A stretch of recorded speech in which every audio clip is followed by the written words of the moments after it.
What if I told you? Most Christians don't struggle with prayer because they pray too little, but because they misunderstand what prayer actually is. If you've ever prayed faithfully and still felt unheard, this message is for you. Prayer is one of the most talked about practices in the Christian life. We're told to pray more, pray harder, pray longer. Yet many believers today feel discouraged, confused, or quietly disappointed with prayer. They pray but feel distant from God. They ask but don't receive what they hope for. They wait and grow weary.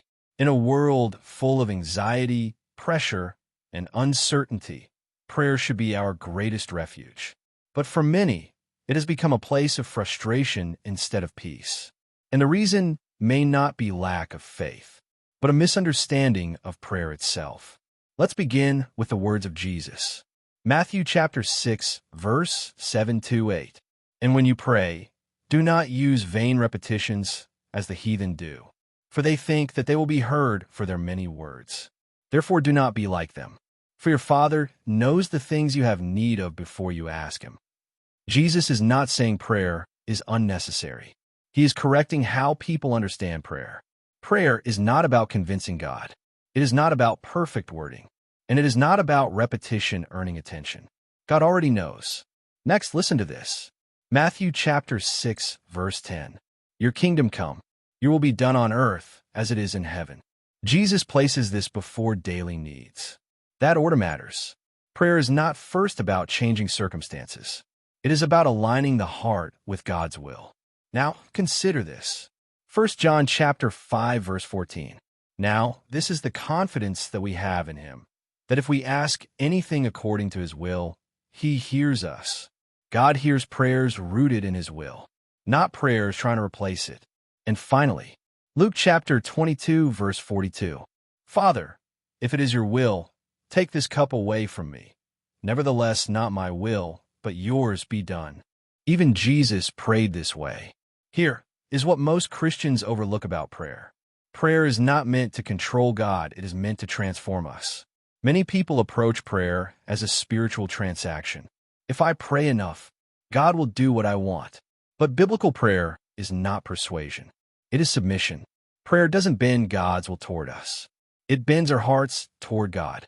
This is why unanswered prayer doesn't mean God is silent. Often, it means God is working deeper than the request. Prayer is where God shapes trust. Prayer is where surrender grows. Prayer is where faith matures.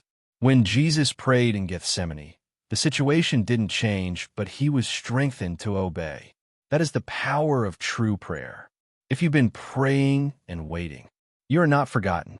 If you've been faithful but confused, you are not failing.